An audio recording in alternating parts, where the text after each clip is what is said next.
Thank you for tuning in to the Conscious Environment Podcast. This is part 2 of our 2-part series on the U.S. political landscape. And me and Micah actually got a chance to answer some questions that people had in the comments. So I'm pretty excited. Hopefully one of your questions are in there and we got a chance to answer it for you. But please do enjoy the second part of the interview with Micah Valentine about the U.S. political landscape. Lilly Pharmaceuticals lost $16 billion in a day. Was it Lilly? Dude, what a fucking fiasco. Yeah, because somebody used a verified account and said that insulin was free, and they had to double back on it, and then the verified account retweeted or tweeted again, sorry. Some of you might have seen a tweet that was not accurate. We actually raised the price back to up 300% because we can do that at any time. Dude, anarchist praxis, bro. Yeah, another common anarchist W there. To be honest with you, damn, dude, and I knew as soon as that shit started happening, I'm like, all right, man, I was hoping for Twitter to burst into flames, but it's actually probably going to be a man-made disaster beyond my comprehension. It's probably going to be something way worse than my fucking worst nightmares. Right. Political talk is probably going to be severely limited and heavily monitored, more than it ever is. Right, yeah. It's gonna make the internet very difficult for organizing, I think. If you got these fucking capitalists running in I want to buy this social media site. Fucking run into the ground. Yeah, exactly. And it almost instantly made me lose faith in humanity because I think the N-word was trending almost immediately. Racial slurs went up 500% in less than an hour after Elon opened the floodgates. And it's kind of all these guys on Truth Social and what was the other one? Parler and all that. What do you think they were? What do you think they were doing? What do you think they're talking about over there? We sent them away because we need some kind of moderation, in order to have a healthy environment for everybody involved. But left to their own devices with the internet, of course, people are going to be awful immediately. They want to. There's people that are just waiting for this. Think about every time we let for the reason, man. Think about every time we let a group of people name a boat or something. It's always the internet will internet all over the place. Yeah. Yeah, and that's a lot of the thing. It has to do with there's an intersectionality of patriarchy, with the insecurity with men, and then you have the intersectionality of being a fucking billionaire. And you want to be liked by all these people, and you found your people in the home of a bunch of 4chan trolls, and you found them in a bunch of, racist and bigots and crypto nerds and all these things, all the dregs, all of these awful ideas, and they're hyping you up, and you're loving it, and they've lauded you as the hype man. So you're all right, I'm going to be their savior, and I'm going to buy this platform. I'm going to make it worse. And now he's starting to piss them off, I've heard, because he's working on moderating the hate speech on the platform now, which is it was just drawing the ire of a lot of conservative pundits on Twitter, Matt Walsh. Ironically.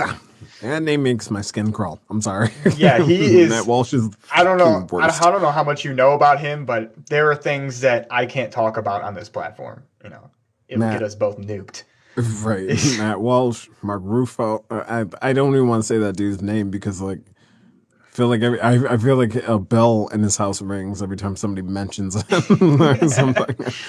Yeah, dude. Somebody asked, just quickly, could the fiasco with the insulin ultimately lead to universal health care or something like that? A little tongue in cheek, but giving it a genuine answer, no. They know. They've known. like it's this kind of exposure thing, but we saw it with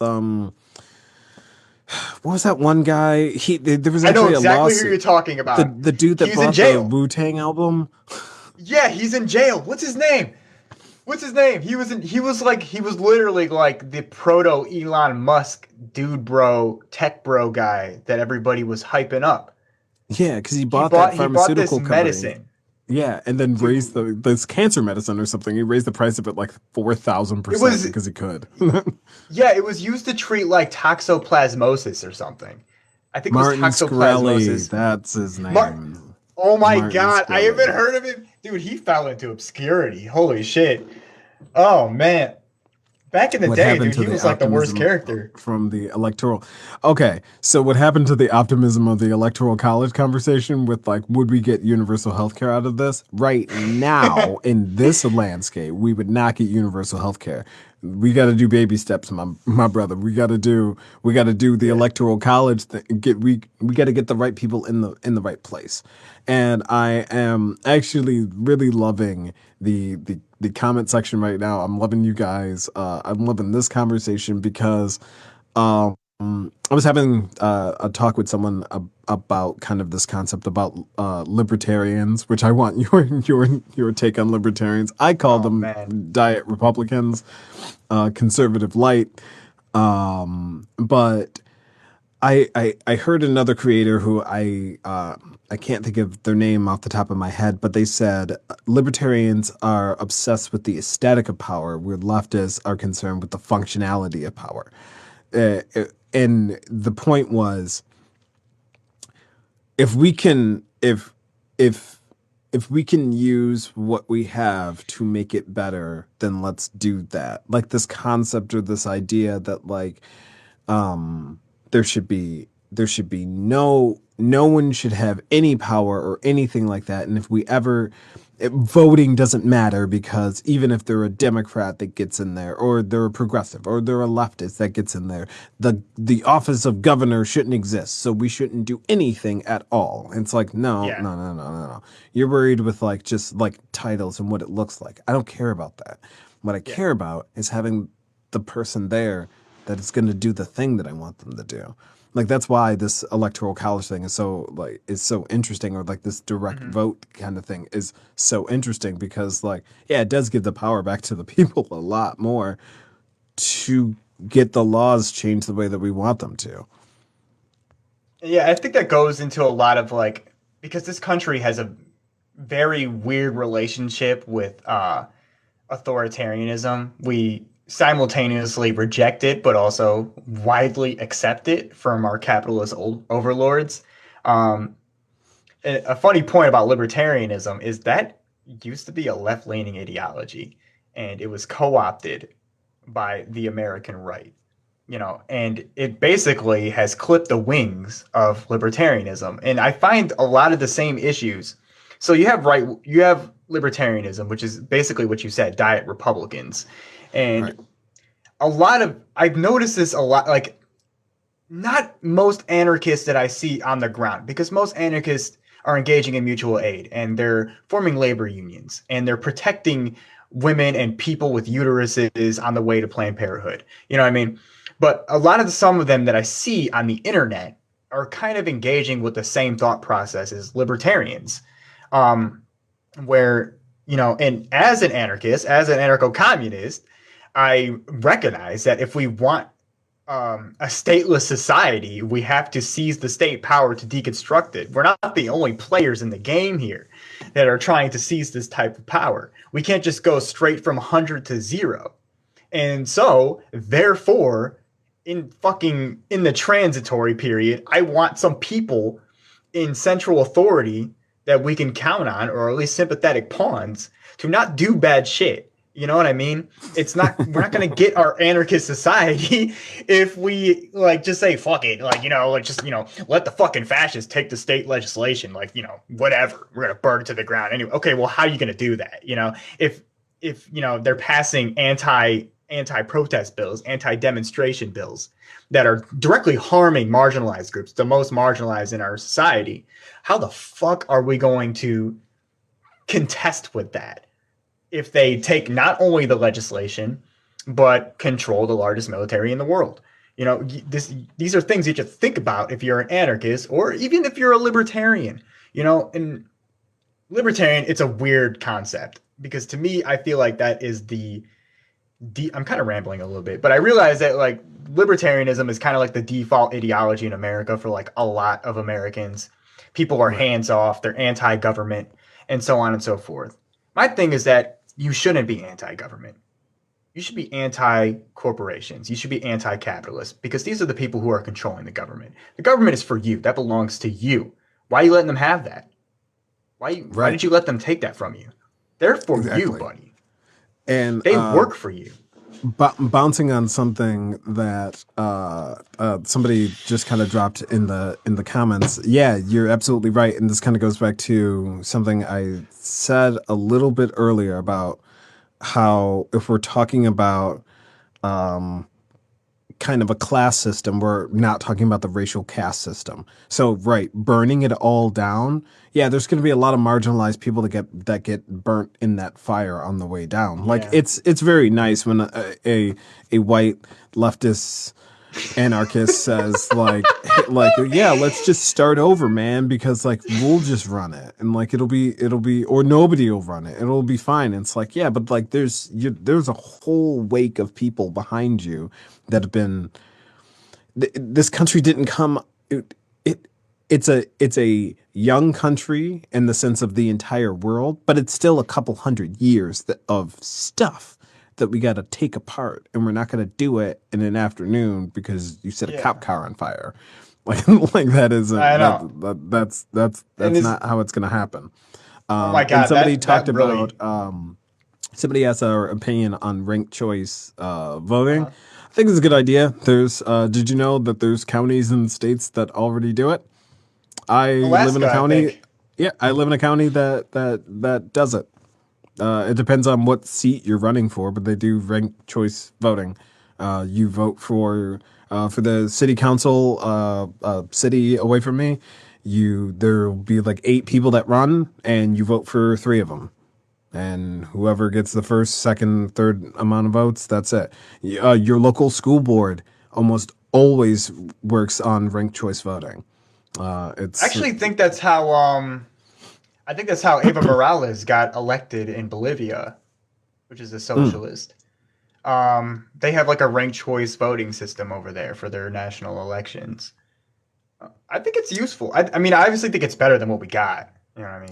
Oh yeah, I think plurality doesn't super make sense. Like I think ranked choice voting is probably the best thing to do. But again, like when we're talking about kind of like these baby steps or how do we dismantle these things, that's where we start. Because a lot of times what we end up getting into like these issues with is it's a capitalist game, man. It costs a lot of money to run for anything. It costs like this is something I think is really interesting that a lot of people say is like, oh well, I could just run for president, and it's like, no, you can't. Like you like you can't. It costs a lot of money just to apply to run for president. Yeah. That's my 2 cents. A lot of times, because I mean that's still like a hyper. There's also a problem with hyper individualism on the left, but like just running for president is not going to solve the problem. I mean, look at how the right does things. They don't necessarily need somebody in the highest executive seat in the land. What they do is they get a few hundred guys or so and take over a bunch of local and state offices, and they just wreak havoc, bro. They just go ham, like unencumbered, you know? And a lot of these local elections are literally won by like 5 votes. And a lot more are run uncontested. My down ballot a month ago, 80% of it was a bunch of fucking schmucks with no contested seat. Like they're just running, and like I voted for them because out of fear that I thought maybe if I didn't vote for them that they would throw out my ballot. So I was like, fuck, I gotta fill in this stupid bubble for this guy. I don't even know who he is. So like, and yeah, like imagine if we just put in like how many public offices are there? Like 500,000. Imagine if we put in some thousands of like maybe left-leaning people in a bunch of podunk positions. How much roadblocking and stonewalling we can do against these guys. You know, we talk about Yeah. how Republicans can deconstruct liberal institutions to instill their version of fascism. That is a strategy that could be applicable to the left to set the chessboard for revolution. You want to stop the fascists and allow us the space to organize in the streets, because a lot of these fascists are enacting policies that are not allowing us to protest, that are not allowing us to arm ourselves. You know what I mean? These are the people that we're going to be facing off against. I want to face off against the people I voted for. You know what I mean? Because I know that these guys aren't going to write that policy. Right. Yeah, exactly. I'm just reading here a couple of things. Mm-hmm. So I think we're focusing right now on a lot of local elections, and that's where a lot of the power ends up sitting. So we went from kind of big to small, and we got here from talking about how giving power back to the states is actually a pretty dangerous thing, depending on who's running the state. And that comes from your local elections. I think something that a lot of people take for granted is that down ballot, because that's the part that you really need to care about. You need to care about who's running for school board president, because that guy's going to run for mayor in 3 years. You need to care about who's on your city council, because that guy's going to run for mayor in 3 years. Or they're going to jump and they're going to run for senator. Or they're going to run for the House or the House legislature seats. The House seats in your state, the representative seats in your state, and then from there they run to state senate, or try to go to Washington after that. But they all started somewhere. It feels like these guys pop out of nowhere, but these guys have known the right people for years, and I think that's why it's really, really, really important to understand what's happening right around you in your little tiny circle. There are somebody's supposed kind of pointing this out. Like there are, I can't remember the name of the group. I think it's So You Want to Run, or it's something like that. But they do financial aid for people who want to run in local elections. I think if you just even kind of Google something like that, I'll find the link later and put it in the show notes. But should add that to my Discord. Yeah, if you want to run in small elections, I wish I would have known about this when I was running.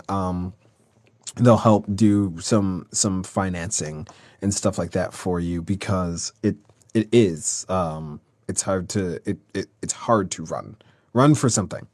Mm-hmm. That's the name of the group. Thank you. Somebody dropped it in the comments. Run for something. Yep, it's called Run for Something. That's the name of the organization, and it's a pretty spot on name.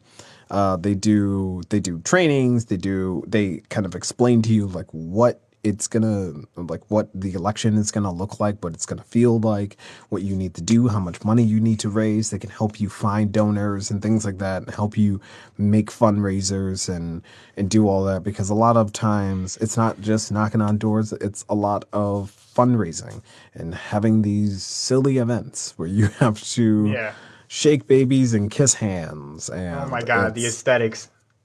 People always tell me to run for office, and look, I know that I encourage people to do it. I know, but I am not that type of guy. I cannot conform to that. I know that there are some of us in the left who can do that better than I can. You know what I mean? I don't like taking leadership roles. I just like advocating and organizing. That's kind of my space.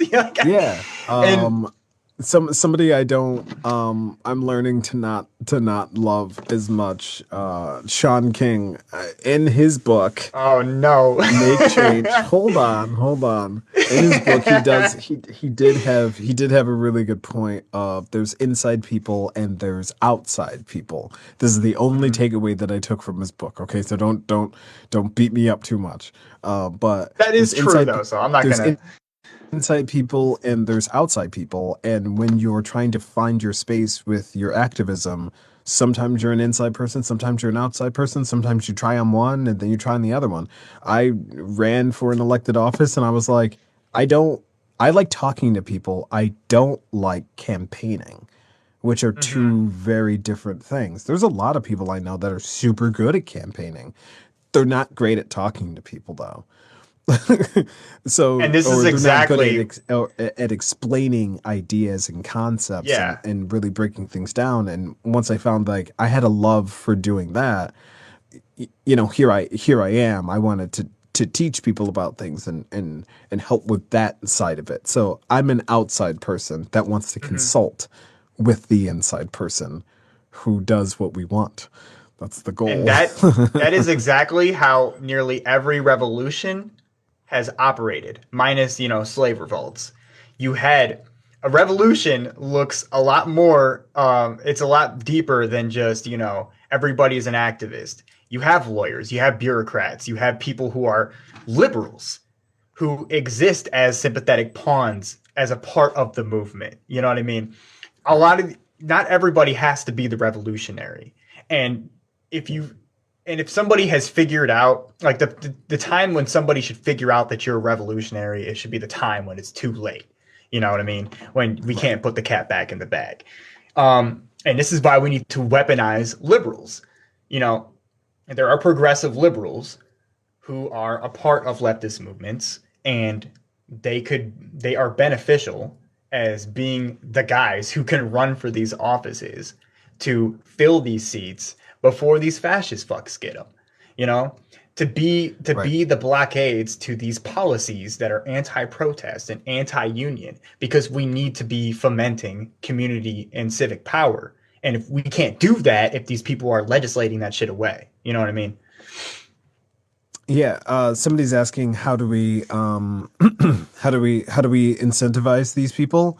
The same way that the other side is incentivizing them, but a little bit of ground up sort of work. An excellent example of this is Bernie Sanders' campaign where he ran with I think all of his donations were less than $10 or something like that for like Mm-hmm. his entire campaign from people. I don't know if he took any money from corporations or any large donors, but the average, I think, donation was something around like $7 or $8. It was less than $10, I think. That's how you incentivize the people. Because at the end of the day, when you look into campaign finance laws and things like that, it's like there isn't really a good way to make money doing this. It really is kind of about power and sort of in-kind gifts and things like that. There's ways to kind of skirt the law a little bit to make money. So you got to understand that for a lot of these people, especially those the left side or the liberals, they're not solely in it for just for financial gain or anything like that. Where the other side, they could throw a bunch of money and they'll get a bunch of people to run. What we need, Astroturfing. yeah, what we need to do Yeah. is Or energize sea the lining, base maybe. for them. We need Mm-hmm. to we this is where the revolution starts, is at the ground floor with all the people wanting to do it. The incentive is making mutual aid a city policy, not just a bunch of people who get together to want to help and do this thing. It's making it an actual policy that does help all of these people, and then all of these people love you. Like, just honestly take advantage of the ego that it takes to run for an office. I think that is for the left side of things. I think that's probably the best way to kind of go about it. Mm-hmm. From my experience and even just seeing from national to local people, that's what they want. They honestly, most politicians want you to like them.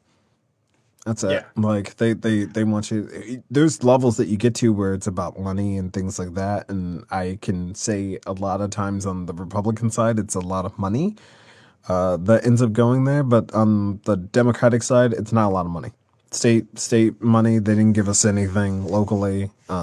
They didn't try to do that. The county gave us some money, a little bit, not a lot. Yeah.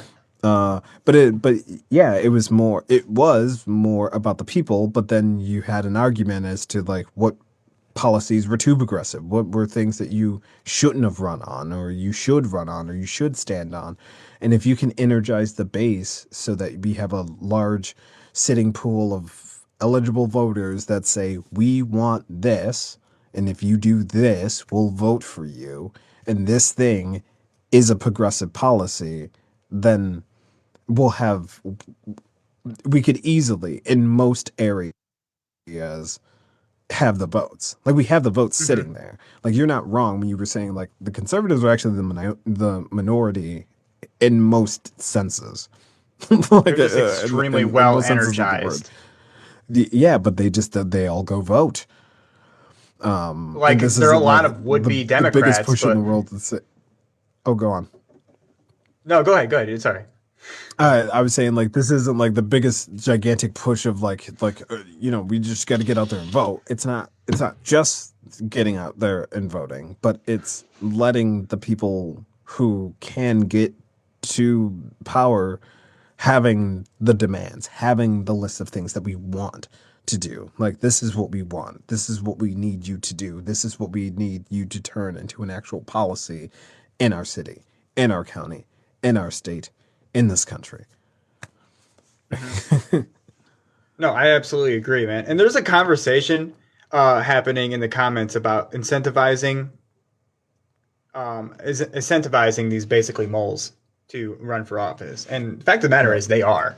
If you peep your down ballot, there are a lot of guys. Dude, there was some guy, he was like 25 years old, man. He was young, and he was running for like a House seat in Ohio. I can't remember his name. I think I voted for him, but like these guys exist, man. Like and they're generally progressive Democrats, and they generally are concerned with a lot of the pressing issues that exist in their state. Like, some of your states are more factory focused, some are more farming focused, depending on the working class. Some of them are service industry focused. They already exist. I mean, the left is an incredibly small minority, so they're existing regardless of our propensity to push these candidates forward. And we should continue pushing them forward, but we can still piggyback off of what they're already doing. You know what I mean? I'm an extremist. Like, it's important, like, as a leftist, it's important to understand, like, the liberal political landscape, because you need to know who your enemy is. You know what I mean? Yeah, exactly. You have to know who you're facing. Right. So a lot of the things that we're saying are, we're talking shop about strategy right here, more than just big ideas. Like, I mean, yeah, it's nice to be like, get the people in power that want us to do the thing. It's like, yeah, that's a good idea. But like, when political candidates are deciding to run and they have to come up with their policies, they want to base it off of things that people in the community are talking about right then. So yeah, let them know, if you do this, we'll vote for you. Like, because at the end of the day, that's what they want. They want the votes. That's what they're spending all the money on. Like, that's why there's so much money, is so that it's marketing, so that they can hit you 12 times with that name, so that when you go in your little booth and you have to circle the name, you go, oh, this is the one that I recognize. And I'm not going to pay attention to, like, whatever party they're running for. Who cares? Because most of them are running on multiple lines. Like, we all know this. Like, it's wild to me to see judges that run on every line, unopposed. They run on every single line that they can. And it's like, well, hold on, wait a second. Those are very different things. Like, I understand that you're a judge, but like, lately we've seen judges be pretty out of pocket with their personal opinions. So, are you conservative, Republican, Democrat, or liberal? Like, you can't have all of those things all at the same time. But we oftentimes see that. What did you say, Black Thinker? You tell me, how about this? Something on the idea of Democrats when they are part of the problem, in my opinion. I'm not trying to sell you on the idea of Democrats. That's not what I'm trying to sell you on. But let's be realistic about where you can run and how what party you can run on, because now this comes down to a logistical thing. In New York State, it's very difficult to run on a third party. So you can run as a Democrat, you can run as working families, you can run as a Republican, you can run as a conservative, right? But if you listen to it, those two things, like two of those things, one is an ideology and the other one is a political party. So Republicans would ideally be conservative, right? Like conservatism isn't a political party, it's a ideology. So Republicans and conservatives are normally the same guy. And then instead of, I forget the other party that they got rid of, but it was Democrats and working families. So working families is your trade unionists. That's your leftists. Right there. They can't run, or progressives. They can't run as that, so they could, because they needed the strength of a party to be able to get a certain amount of votes. So in New York State, I think it was a couple of years ago. I think you need to clear like 3 million votes on that line in order for it to stay on the next ballot. So when I say voting for Democrats or whatever, I'm talking about like kind of logistically, like this person would run as a Democrat, but we don't need them to be a Democrat. Like I don't need you to be a blue man or anything like that. I need you to be me, just up there, and you happen to have to run for this on this line because that's just the way that they made the rules right now. That's what we were talking about earlier. Remember, we were discussing how like Democrats are. There's so many different things that we want Democrats to fight for. And that's the thing, is like there are a lot of different types of progressives within Democrats. Like there are different, a lot of people like to paint Democrats as just like this one, stand-in, this establishment liberal. But the thing is like there's a whole slew of people who are running under Democrat because they are trying to take advantage of that apparatus. Right. It's a lot difficult if you're running for, like, you say, the Green Party or something like that, or you're running under the Communist Party. The funding isn't there. The recognition isn't there. You're not getting these platforms. You're not getting these debates. If you want to be marketable, this is a capitalist system. If you're trying to market these policies, you have to go through the Democrat. Because look, just think, this society, this is a one-party system, really. We're talking about the Democrats. This is where like the liberals and like the progressives want to be. The Republicans is solely the party to just decay into fascism. Like you're never going to be like, yeah, I'm a communist, so and I live in a red state, I'm going to run under the Republican Party. That's good fucking luck. That's not happening. You want to do that, you do it under the Democratic Party. That's basically where you have the chance. But ultimately, people have to recognize that the Democrats as an institution, as an apparatus, is ultimately something that we want to overturn. We're just talking about, we're talking about strategy-wise right now. Gerrymandering, that is a difficult question. I think that's generally going to have to do with our state legislatures, like placing people in state legislatures. Like I don't know what the trifecta count is right now, but I knew before this midterm election, was it something like 55% of the states had a trifecta? So that means House, state Senate, and the governor were all Republican. And I'm pretty sure when it comes to gerrymandering, like we're going to have to flip some houses. You know what I mean? Yeah, exactly. Because, and that's again where this Moore v. Harper thing is going to come into effect, because it's going to end up changing the rules on whether or not the federal government or who has control over how you guys draw things, right? Like what can the governor do versus what can the legislature do, or not. So like, let's say you have a Republican legislature, but you have a Democratic governor. The governor is usually like, hey, you can't draw it like a question mark. You got to draw these normal. Like, what are you doing? You can't do that. Did you hear about that thing that happened in Louisiana?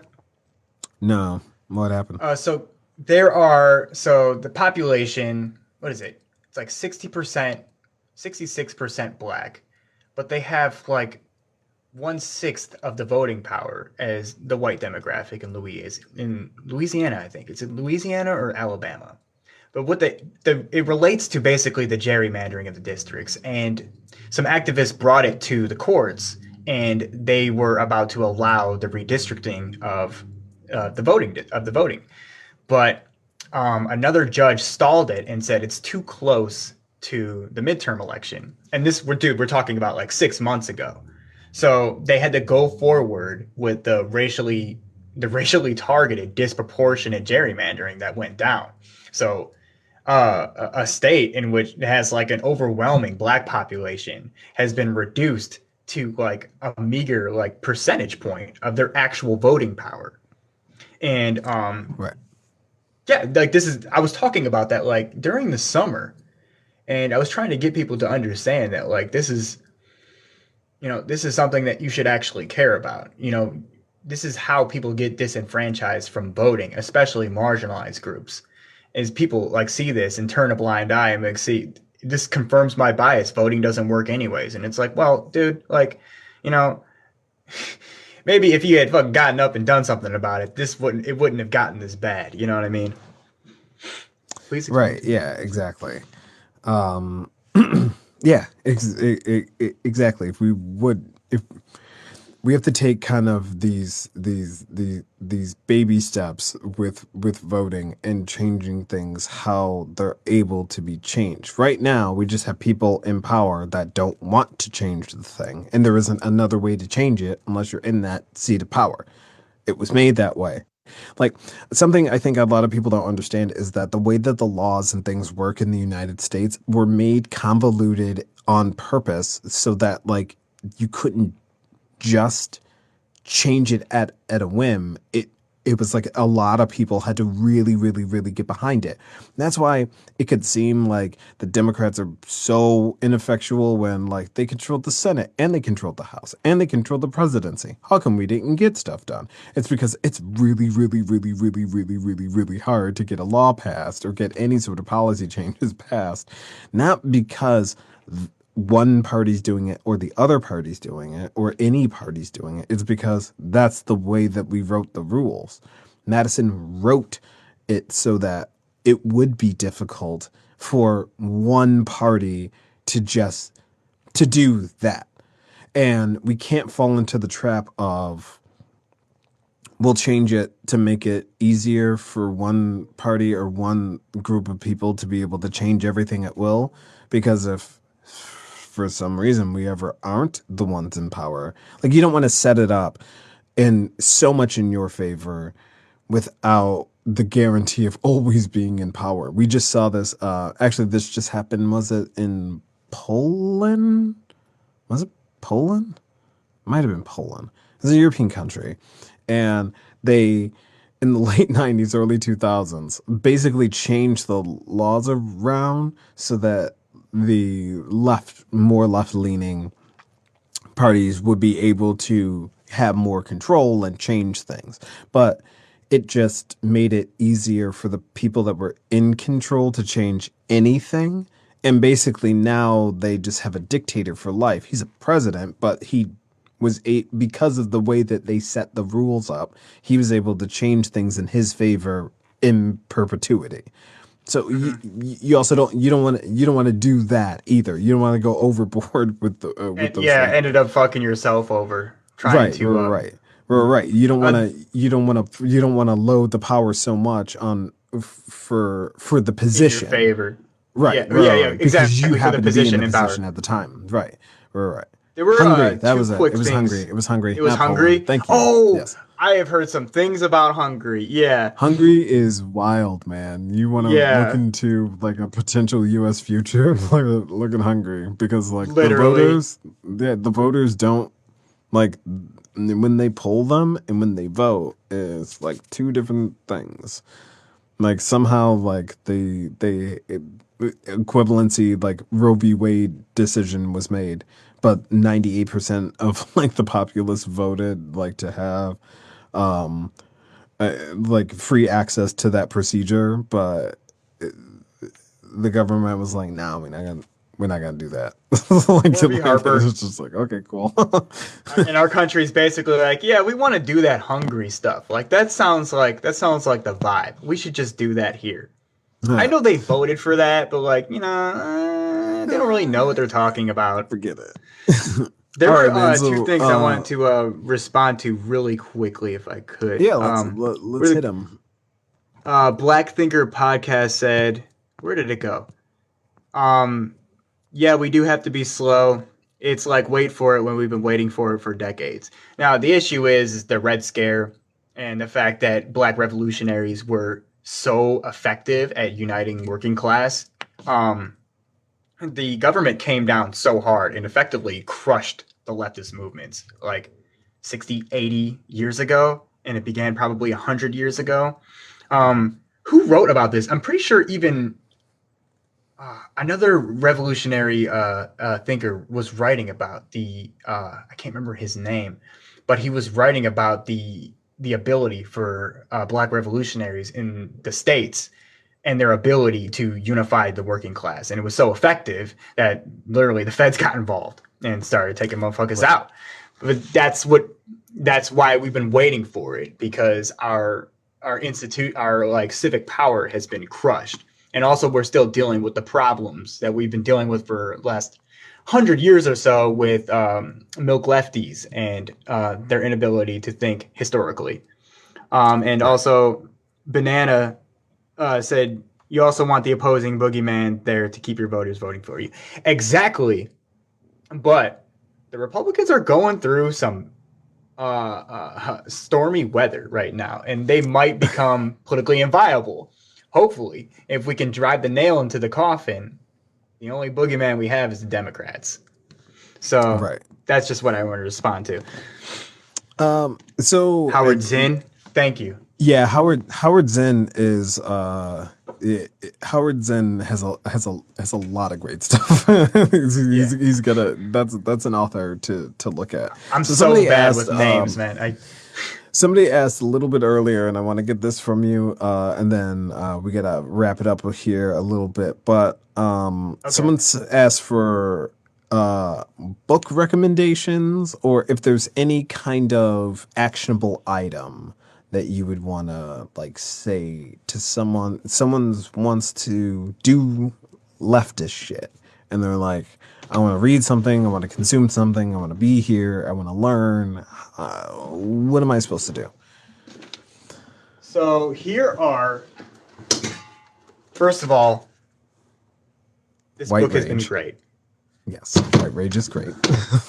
I've been reading through this. This has been one of my favorites so far. Class Struggle in the Color Line. Okay. It really elucidates Black community's involvement in labor movements.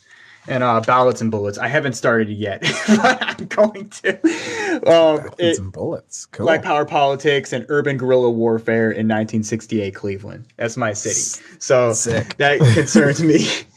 So I'm going to. These two I have read, and I highly recommend Class Struggle and the Color Line. But Ballots and Bullets I have not read, but I already know I'm going to vibe with it. It's got everything I like. Ballots and Bullets.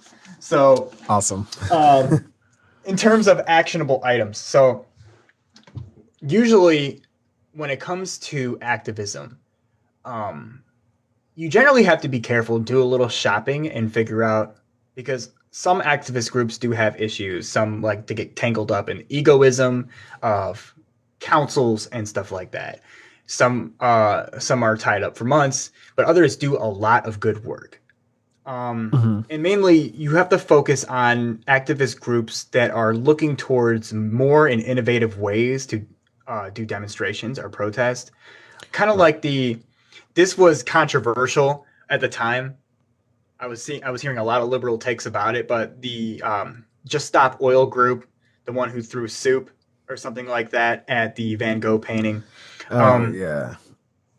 So to me, I'm at a stage where it's like, this protest is not about an argument. Everybody has already decided. Now what you are doing is you are engaging to make noise. You know what I mean? And we can talk about what is it called, performativity and stuff like that. But the fact of the matter is that activism is performance. You know what I mean? What you are doing is you are relaying a message, and you are trying to be disruptive as possible. So I'm not gonna. There's certain things I can't say because I'll get my shit nuked. So you have to like look into that yourself. But when it comes to like basically finding community organizations, you might have to shop around a little bit. Some of them are tied up in things. Some are doing like label infighting nonsense. Some of them might be reformist. But I want you to start focusing on empowering your community. You know, a lot of people don't know their neighbors. A lot of people don't really talk to their coworkers. What if their coworkers felt the same way that they did about the boss scheduling them when they didn't want them to be scheduled? What if they might do something about it if you were to bring the problem up to them? What if your neighbor has the same landlord, and what if they're raising your rent because the property tax went up? What would you guys do if you guys got together through that and found other people who were renting under this landlord? What would you guys do about that? I'm not really gonna like put the pieces together for you, but maybe I'll lead you to the water. You know what I mean? It's easy to exhaust most folks, or you are too deep. There's so many, like I have so many different videos about how to engage with organizing, but I'm kind of losing my train of thought, figuring out which things can I say anymore because I worry. You know what I mean? Like a lot of the labor and organizing videos that I've made have gotten taken down for like inciting or stuff like that, or like violent extremism. And it's like, I'm never talking about violence. You know, I don't need to say that. Right. It should be, you know, if you need me to say it, you're a Fed. You know what I mean? Maoism intensifies. But yeah, I would say,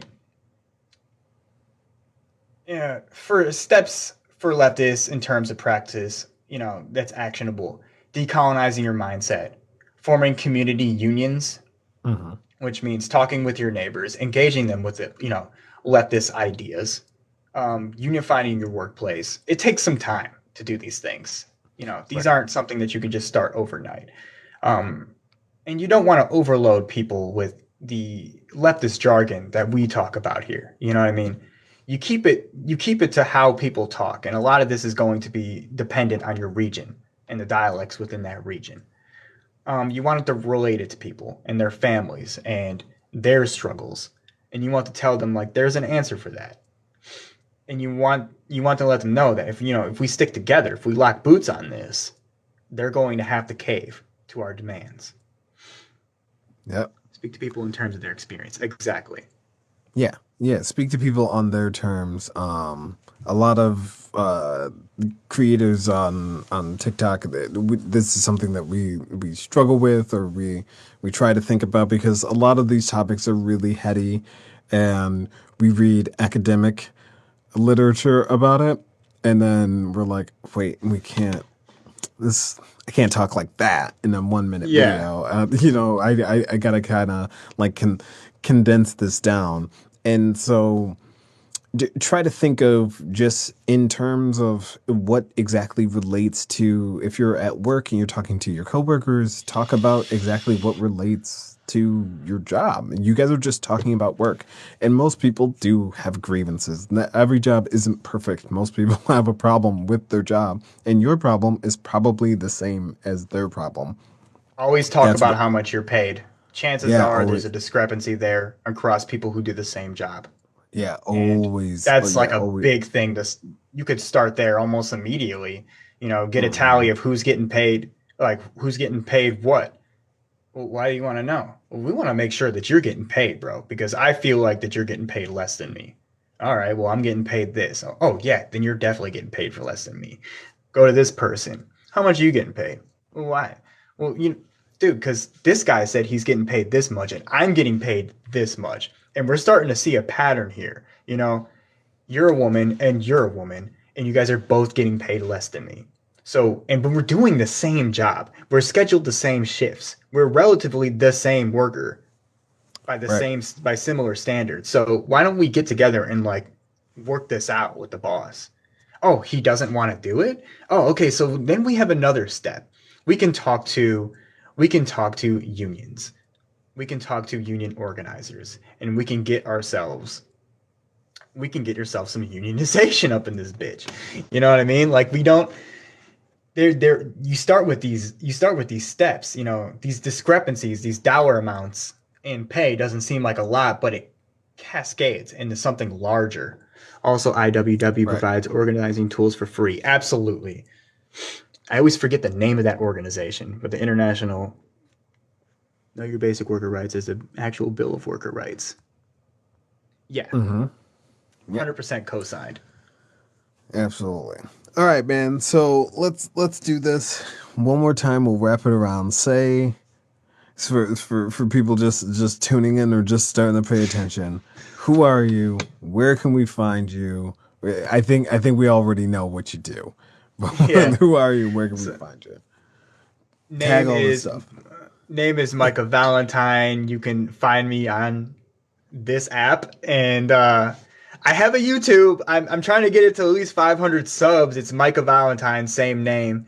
I want to get it to 500 subs so that I can start posting long form content, and you know, so I don't have to do continual like part twos to things that people may not understand in the conciseness I have to be under the restrictions of the 3-minute video on this app. And yeah, I do lefty politics. I talk about issues in the left. I talk about Black history. I talk about strategy and organization because I want some goddamn communism. I want the communist states of America. Let's go. That's what I want. You can find the Giga Chad Bullet Train. Yeah, dude. Choo choo. The Bullet Train Giga Chad suit. Love it. All right, man. Well, thank you so much for being on. We'll have to have you back on in a little while. This is fun, and I feel like there was a bunch of stuff that we didn't get a chance, even in this. Like we didn't get a chance to dive super deep into, but we will. Oh yeah. We're coming. Dude, back. We can talk forever. Yeah, absolutely. All right, but thank you guys so much, everybody, for being here and hanging out in the comments. Love you guys. All right, peace. Bye, y'all. All right, peace out. All right, I hope you enjoyed that as much as I enjoyed recording it for you. And thank you again to Micah for joining me for a pretty long interview. Thank you for your patience in sitting through 2 episodes of this, but I think it's something important that there's no way that we're going to be able to squeeze that into just 1 hour. But we do record these live every single week on Thursdays at 7 p.m. Eastern Standard Time on my TikTok.